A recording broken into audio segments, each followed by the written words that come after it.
নমস্কার দর্শকবৃন্দ, আমি ডক্টর তপন চৌধুরী। আমার ইয়োগ হোমিও চ্যানেলে আপনাদের সবাইকে স্বাগত জানাই। আশা করি আপনারা সবাই সুস্থ আছেন এবং ভালো আছেন। দর্শকবৃন্দ, আজকাল কি আপনি লক্ষ্য করেছেন যে আপনি আগে সিঁড়ি দিয়ে এক নিঃশ্বাসে অনেকটা উপরে উঠে যেতে পারতেন, বা হয়তো সিঁড়ি উঠতে নামতে পারতেন, কিন্তু এখন বা বর্তমান সময়ে আপনি যখন সিঁড়ি দিয়ে ওঠানামা করেন তখন আপনার হাঁটুতে ব্যথা হয়, অথবা অনেকক্ষণ বসে থাকার পর যখন আপনি উঠে হাঁটতে যান বা হয়তো কোথাও যাবেন, তখন আপনার হাঁটুটা যেন আগুনের মতো জ্বলে ওঠে। আবার হয়তো কোনো কোনো সময় আপনার হাঁটু থেকে কটকট আওয়াজ বেরোয়। অনেকে ভাবেন যে এটা একটা নর্মাল ব্যাপার, আবার অনেকে ভাবেন যে বয়স তো হচ্ছে, তাই জন্য হয়তো হাঁটুতে ব্যথা যন্ত্রণার সমস্যা হচ্ছে। কিন্তু দর্শকবৃন্দ, এটা কি বয়সেরই প্রভাব, নাকি শরীর এটা একটা সংকেত দিচ্ছে আপনাকে? মজার ব্যাপার হলো, হাঁটু ব্যথার যে সমস্যা সেটা শুধুমাত্র বয়স্কদের মধ্যে যে সীমাবদ্ধ তা কিন্তু নয়। বর্তমান যুগে দেখা যাচ্ছে যারা ৩০-৩৫ বছর বয়সী তাদের ক্ষেত্রেও হাঁটু ব্যথার যে সমস্যা সেটা কিন্তু আমরা দেখতে পাই। দর্শকবৃন্দ, আজ আমরা এই ভিডিওতে হাঁটু ব্যথা নিয়ে আলোচনা করব, এবং তার সাথে সাথে আলোচনা করব কিছু হোমিওপ্যাথিক মেডিসিন, এবং তার সাথে সাথে আলোচনা করব কিছু ঘরোয়া রেমেডি। দর্শকবৃন্দ, আপনারা অনেক হোমিওপ্যাথিক ঔষধ সেবন করেন, অনেক কিছু ঘরোয়া রেমেডিসও আপনারা করেছেন বা সেবন করেছেন, কিন্তু আপনারা কাঙ্ক্ষিত যে ফল বা আশানুরূপ যে ফল সেটা আপনারা পান না। দর্শকবৃন্দ, আজ আমরা টোটাল ম্যাটারটা নিয়ে আলোচনা করব। আশা করব আপনারা ভিডিওটা শেষ পর্যন্ত দেখবেন। দর্শকবৃন্দ, সকালে ঘুম থেকে উঠে যখন আপনি বিছানা থেকে পা নিচে নামান, তখন আপনার হাঁটতে বা দাঁড়াতে প্রচুর পরিমাণে কষ্ট হয়। এছাড়াও যখন আপনি হাঁটাচলা করেন, যখন আপনি পুজো করতে মন্দিরে যান, বা যখন আপনি বসছেন, যখন আপনি নামাজ পড়ছেন, তখন আপনার হাঁটুর ভিতরে বিভিন্ন রকমের সমস্যা হচ্ছে। কি কি সমস্যা হচ্ছে? আপনার হাঁটুর ভিতরে ব্যথা হচ্ছে, টান ভাব হচ্ছে, জড়তা হচ্ছে, আপনি হাঁটুটাকে শক্ত অনুভব করছেন। অনেকে কি করেন, এই সমস্যাতে অনেক কিছু ব্যথার ঔষধ খেয়ে বা ব্যথানাশক ঔষধ খেয়ে ব্যাপারটিকে চেপে রাখেন, কিন্তু অ্যাকচুয়ালি ব্যথা কোনো রোগ নয়, কোনো অসুখ নয়, এটা হলো শরীরের সতর্কবার্তা। প্রথমে আমাদেরকে বুঝতে হবে যে হাঁটু ব্যথা হচ্ছে কেন। কারণ যদি আপনি সঠিক কারণ না জানেন, যদি আপনি কারণ না জেনে কোনো ঔষধ খান, তাহলে আপনি আশানুরূপ ফল পাবেন না। হাঁটু ব্যথার সব থেকে প্রধান যে কারণ সেটা হলো অস্টিও আর্থারাইটিস।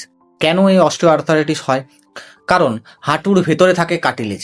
কাটিলেজটা কি করে, যে হাঁটুর মধ্যে একে অপরের যে হাড়টা আছে বা দুটো হাড় যে পাশাপাশি আছে সেগুলোকে ঘষা খেতে দেয় না। যদি কাটিলেজ নষ্ট হয়ে যায় বা ক্ষয় হয়ে যায়, তাহলে সেক্ষেত্রে অস্টিও আর্থারাইটিস কিন্তু আপনার ধরা পড়তে পারে। এখানে কাটিলেজ কি কাজ করে না, কাটিলেজ আপনার হাড়ের শক অ্যাবজর্বার হিসাবে আপনি ধরতে পারেন। কারণ কাটিলেজ ঠিকঠাক থাকলে হাঁটু ঠিকঠাক থাকে, কাটিলেজ ক্ষয় হয়ে গেলে হাঁটুর হাড়গুলো পাশাপাশি ঘষা খায়, এবং তারপরে শুরু হয় হাঁটুতে কটকট শব্দ, হাঁটুতে ব্যথা, টান, শক্তভাব, এবং তার সাথে সাথে জায়গাটা ইনফ্লামেশন হয়ে যায়, হাঁটুতে ফোলা ভাব ইত্যাদি আমরা দেখতে পাই। আরও আশ্চর্যের বিষয় হলো যে অনেক মানুষ এই ব্যথা যন্ত্রণা হলে তিনি সেটাকে অবহেলা করেন, গুরুত্ব দেন না। কিন্তু দর্শকবৃন্দ, যদি সঠিক সময়ে অস্টিও আর্থারাইটিসের ট্রিটমেন্ট করা হয়, বা আর্লি স্টেজে যদি অস্টিও আর্থারাইটিসের ঠিকঠাকভাবে ট্রিটমেন্ট করা হয়, তাহলে অনেক সময় এই রোগটাকে বা এই সমস্যাটাকে কিন্তু নিয়ন্ত্রণে আনা যায়। কিন্তু অনেকে কি করেন, যে তার অস্টিও আর্থারাইটিস 1 বছর, 2 বছর, 3 বছর, 4 বছর, 5 বছর হয়ে গেছে, তারপরে তিনি চিকিৎসকের কাছে যান, তারপরে তিনি ট্রিটমেন্ট নেন। এতে কি হয়, ট্রিটমেন্টের ফল পেতে অনেকটা লেট হয়, এবং আপনি আশানুরূপ বা কাঙ্ক্ষিত ফল পান না। এরপরে যে সত্য কথাটা বলবো, সেই সত্য কথা আপনারা হয়তো অনেকে নজর দেন না বা অনেকে খেয়াল করেন না। অ্যাকচুয়ালি কি হয়, যে আপনার হাঁটু আপনার শরীরের যে ওজন বা আপনার শরীরের যে চাপ, সেটা কিন্তু কয়েক গুণ পর্যন্ত সে কিন্তু বহন করতে পারে। কিন্তু এখানে যে আপনার শরীরের ওজন 1-2 কিলো বেড়ে গেল বা 4-5 কিলো বেড়ে গেল, তার জন্য আপনার হাঁটুতে ব্যথা হলো, তা কিন্তু নয়।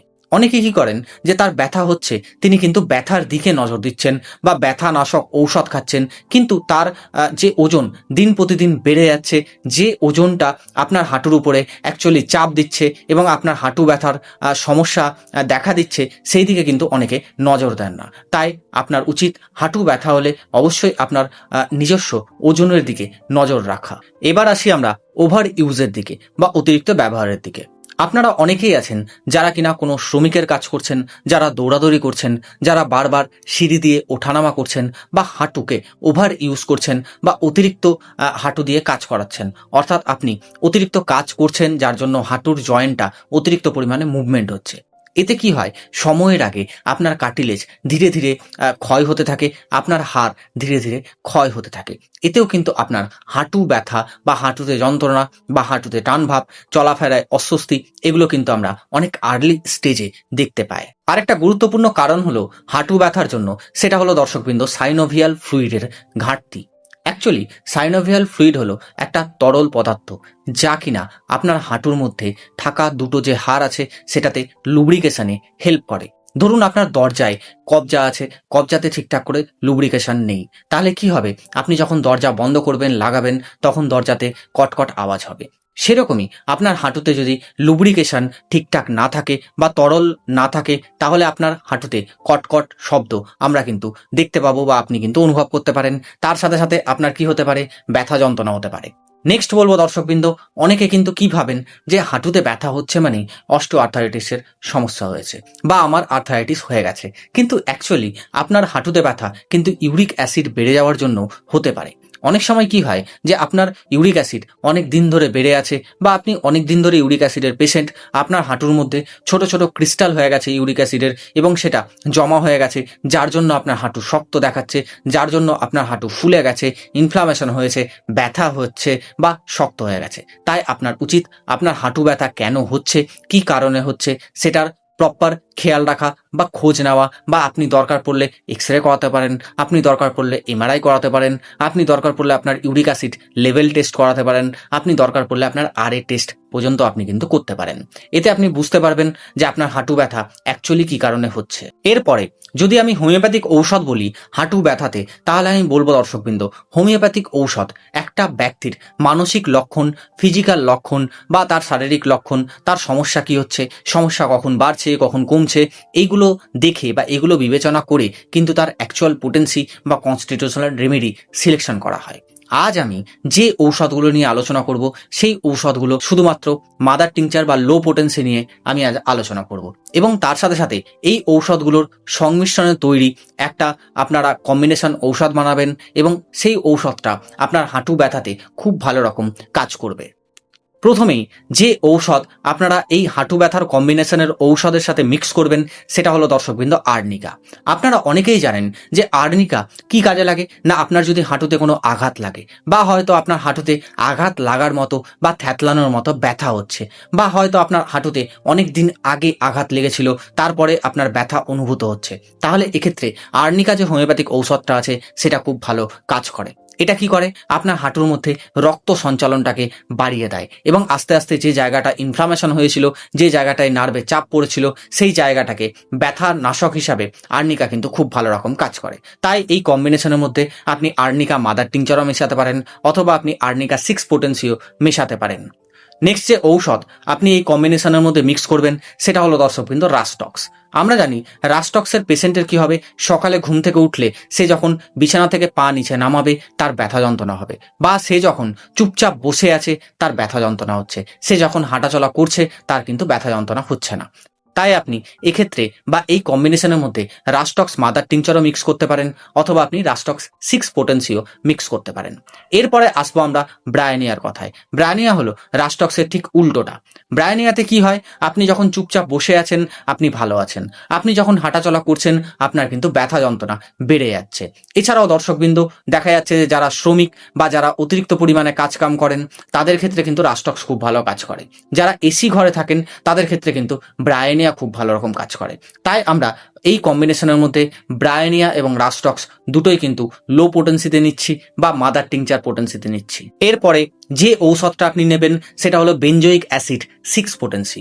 আপনাদের অনেকেরই ইউরিক অ্যাসিড থাকতে পারে, ইউরিক অ্যাসিডের জন্য আপনার হাঁটু ব্যথা হতে পারে বা হাঁটুতে সমস্যা হতে পারে, বা হয়তো ইউরিক অ্যাসিড বেশি থাকার জন্য আপনার পায়ের আঙুলে ব্যথা হচ্ছে, পায়ের তলা জ্বালা করছে, তাহলে এক্ষেত্রে আপনি কিন্তু এই মাদার টিংচার কম্বিনেশনে বা এই ঔষধের কম্বিনেশনে আপনি কিন্তু অ্যাসিড বেনজোইক 6 পোটেন্সি নিতে পারেন।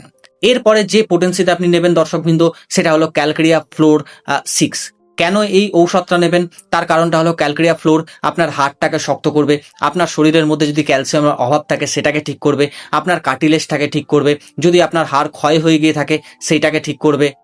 এছাড়াও যদি আপনার হাঁটু শক্ত হয়ে গিয়ে থাকে বা কোনো জড়তা হয়ে গেছে, তাহলে সেটাকে ক্যালকেরিয়া ফ্লোর যে হোমিওপ্যাথিক মেডিসিনটা আছে সেটা কিন্তু ঠিক করবে। তাহলে দর্শকবৃন্দ, এই কম্বিনেশনের মধ্যে আপনার কি ঔষধ নেবেন? আপনারা আর্নিকা মাদার টিংচার বা 6 পোটেন্সি নিতে পারেন, রাস্টক্স মাদার টিংচার বা 6 পোটেন্সি নিতে পারেন, ব্রায়ানিয়া মাদার টিংচার বা 6 পোটেন্সি নিতে পারেন, acid benzoic 6 potency, calcarea floor 6 potency. এই কটা ঔষধ আপনারা সমপরিমাণ একটা বোতলের মধ্যে বা কাঁচের বোতলের মধ্যে ভরে নেবেন এবং ভালো করে মিক্স করে নেবেন এবং ঝাঁকিয়ে নেবেন। এবং এই মাদার টিংচার বা এই পোটেন্সি কম্বিনেশন থেকে 5 ফোঁটা করে দিনে 3 বার খাওয়ার আগে 1 কাপ নর্মাল জলের সাথে মিশিয়ে আপনি যদি কিছুদিন সেবন করেন, তাহলে দেখবেন আপনার হাঁটু ব্যথার যে সমস্যা সেটা কিন্তু ধীরে ধীরে কমতে থাকবে। যদি আপনার ক্ষেত্রে এই কম্বিনেশনটা 7 দিন ইউজ করার পরে দেখা যাচ্ছে যে ব্যথা কমছে, তাহলে আপনি এই কম্বিনেশনটা কন্টিনিউয়াসলি 2 সপ্তাহ পর্যন্ত ইউজ করবেন। দেখবেন আপনার হাঁটু ব্যথাটা ধীরে ধীরে কমতে থাকবে, হাঁটুতে যে জড়তা ভাব ছিল সেটাও কিন্তু আস্তে আস্তে ঠিক হবে।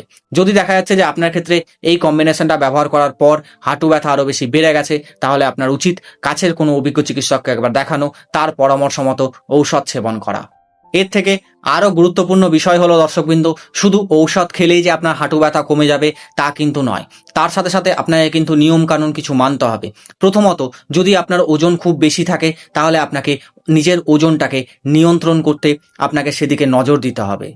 দ্বিতীয় পরামর্শ, আপনার ক্ষেত্রে যদি ভিটামিন ডি বা ক্যালসিয়াম লেভেল কম থাকে, তাহলে সেক্ষেত্রে আপনাকে ভিটামিন ডি বা ক্যালসিয়াম যে সাপ্লিমেন্ট রয়েছে সেটা আপনাকে নিতে হবে। এক্ষেত্রে আপনি অবশ্যই আপনার vitamin D level, calcium level আপনি টেস্ট করান বা আপনি চিকিৎসককে দেখাতে পারেন, তার পরামর্শ মতো আপনি কিন্তু ভিটামিন ডি বা ক্যালসিয়ামের ঔষধ খেতে পারেন। তৃতীয় পরামর্শ হলো, অনেকে ভাবেন যে আমার ব্যথা হয়েছে, আমি ওষুধ খাচ্ছি, তার মানে আমাকে বিশ্রাম নিতে হবে। অ্যাকচুয়ালি সেই ব্যাপারটা নয়। আপনাকে ওষুধ খাওয়ার সাথে সাথে হালকা ফুলকা একটু ব্যায়াম করতে হবে, কারণ আপনি যখন ব্যায়াম করবেন আপনার শরীরের মধ্যে রক্ত চলাচলটা ঠিক হবে এবং আপনার ব্যথা হওয়ার যে জায়গাটা সেটাও কিন্তু আস্তে আস্তে কমতে থাকবে। এছাড়াও দর্শকবৃন্দ, আপনি হেলদি ডায়েট খেতে পারেন। এছাড়াও দর্শকবৃন্দ, এর সাথে সাথে আপনি কি করতে পারেন, দীর্ঘক্ষণ একই ভঙ্গিতে আপনি থাকবেন না, অর্থাৎ আপনি অনেকক্ষণ বসে আছেন, তাহলে একটু আপনি উঠে ঘোরাফেরা করুন বা হাঁটাচলা করুন। যদি আপনি অতিরিক্ত হাঁটাচলা করছেন, তাহলে আপনি একটু বসে পড়ুন। এইভাবে করে আপনি আপনার পশ্চার চেঞ্জ করুন বা জায়গা চেঞ্জ করুন। এতেও দেখবেন যে আপনার হাঁটু ব্যথা ঔষধ খাওয়ার সাথে সাথে অনেকটা কিন্তু কম হবে। আজকের আলোচনার আমি যদি সারমর্ম বলি, তাহলে বলবো দর্শকবৃন্দ, হাঁটু ব্যথা একটা রোগ নয়, বরং এটা অনেকগুলো রোগের একটা সমষ্টি হতে পারে বা কারণ হতে পারে। তাই আপনার যদি হাঁটু ব্যথা হয়, হাঁটুতে যদি কটকট শব্দ হয়, হাঁটুতে যদি শক্ত ভাব থাকে, আপনি যদি সকালে উঠে ব্যথা অনুভব করেন, সিঁড়িতে উঠতে গেলে ব্যথা অনুভব করছেন বা হাঁটাচলা করলে ব্যথা অনুভব করছেন, বসে উঠলে যদি আপনি ব্যথা অনুভব করছেন হাঁটুতে, তাহলে অবশ্যই দেরি না করে বা অবহেলা না করে আপনি আপনার ইউরিক অ্যাসিড টেস্ট করান, প্রয়োজনে আপনি চিকিৎসককে দেখান বা তার পরামর্শ নিন। সঠিক পরামর্শ, সঠিক চিকিৎসা আপনাকে অবশ্যই খুব তাড়াতাড়ি সুস্থ করে তুলবে।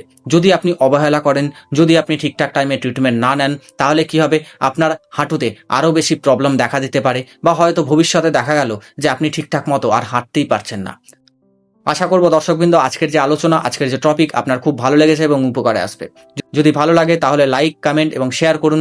যদি আপনি এই চ্যানেলে নতুন হন, অবশ্যই চ্যানেলটা সাবস্ক্রাইব করে পাশে থাকা বেল আইকনটা প্রেস করে দিন, যাতে কিনা যখনই আমি এরকম ইনফরমেটিভ কিছু আপলোড দেবো তখনই যেন আপনার কাছে দ্রুতই নোটিফিকেশনটা পৌঁছে যায়।